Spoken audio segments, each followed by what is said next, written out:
All right, let's tackle a huge philosophical question, one that I think gnaws at a lot of us. If the future is already set, why do we even bother trying? It gets to the very heart of free will, choice, and that temptation to just give up. Yeah, this question, it hits on this really deep, kind of nagging anxiety, right? The second you start thinking that everything might be predetermined, it can feel like all your efforts, your struggles, your big plans, they're all just for show. And that feeling can lead you straight to resignation. But what if that whole feeling, that slide into just giving up, is actually based on a huge mistake? In this explainer, we're going to dig into the work of philosopher Richard Holton to find that one crucial distinction, and getting a grip on it might just save our whole sense of agency. So first things first, let's actually walk down this path. It's a really tempting one, but man is it slippery. The one that takes you from believing the future is set to feeling like nothing you do matters at all. And you see it right here in this quote from Holton. He points out that this jump from the future is determined to so why bother, it feels so natural, right? It feels intuitive. But, and this is the key, pretty much all philosophers agree it's just a mistake in logic. So where does it all go wrong? Okay, so to really get to the bottom of this, we need to build a kind of mental toolkit. We've got to untangle 4 really important ideas that almost always get mashed together in our heads. First up, we have determinism. So the simple way to think about it is this. It's all about cause and effect. If you could somehow hit rewind on the entire universe, all the way back to the beginning, and then press play again, determinism says everything would happen in the exact same way. No deviations. Okay, idea number 2, predictability. And notice the big shift here. This isn't about cause and effect anymore. This is all about knowledge. It's the idea that if you had enough data, a powerful enough computer, you could, in theory, calculate the future. It's about the future being knowable. Then you've got fatalism. This is the idea that some things are just your destiny, like in the old Greek myths with Oedipus. No matter what he did to try and escape his fate, every single step just led him closer to it. The point is, his choices were totally irrelevant to the outcome. And all of that leads us right here, to resignation. Now, this isn't some grand theory about the universe. It's a feeling. It's the psychological gut punch you get from believing in fatalism. It's that why even bother feeling we started with. Okay, so this is the absolute key right here. Determinism is about how things are caused. Predictability is about whether they can be known. And a lot of that anxiety we feel comes from just accidentally mixing these two up, but they are not the same thing. Okay, so now that we have our tools, let's see how they help us dismantle a really old, really powerful argument, one that basically says we should all just be lazy.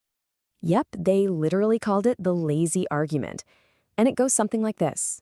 If you're gonna get better, you'll get better, even if you don't call a doctor. So why bother? It's a clever trap because it's trying to make determinism sound exactly like fatalism. But a deterministic world doesn't work like that at all. In fact, it's the total opposite. Your choice to call the doctor isn't some side note. It's a critical link in the chain of cause and effect. You feel sick, so you think about what to do, so you make the choice to call the doctor, and that action is what leads to you getting well. See? Your choice is part of the machinery, not something outside of it. So it looks like determinism is off the hook. It doesn't actually lead to resignation.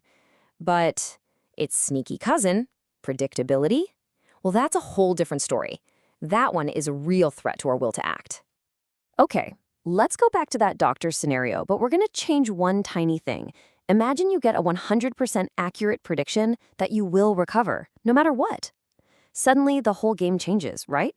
Your decision isn't about if you'll recover anymore. It's about how to get there with the least hassle.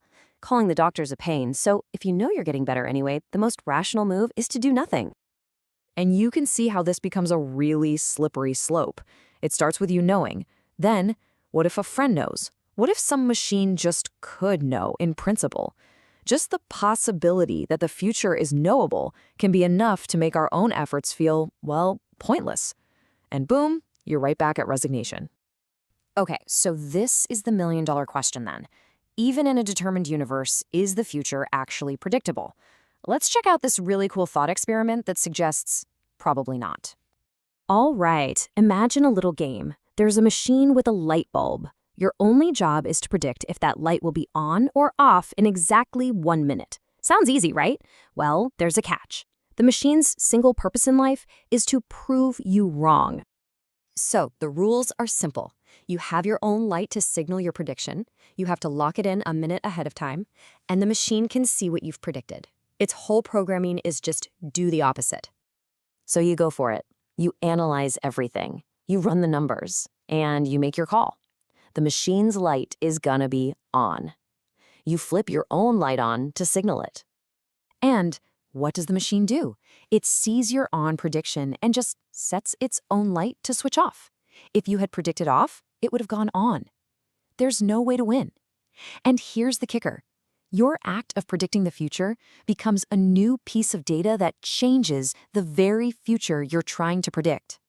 And that simple little game, it actually shows us something huge about our universe. Because we're not just watching the future unfold from the sidelines. We are, all of us, super complicated versions of that contrarian machine. The moment we get a prediction about ourselves, we react to it. It changes us. So here we are at the final takeaway. We can finally pull these two ideas apart. Determinism, yeah, it might be true, who knows? But it's harmless. It doesn't lead to resignation. Predictability, that would lead to resignation. But in a universe with creatures like us in it, it's almost certainly impossible. So where does that leave us? With this really powerful thought, even if the future is already written, the fact that we can never, ever peek at the script changes everything. It means our choices, our struggles, our desire to make things better, they aren't just an illusion. They are the very ink that writes the story. Our effort is the mechanism of fate. Our striving is what makes the future happen.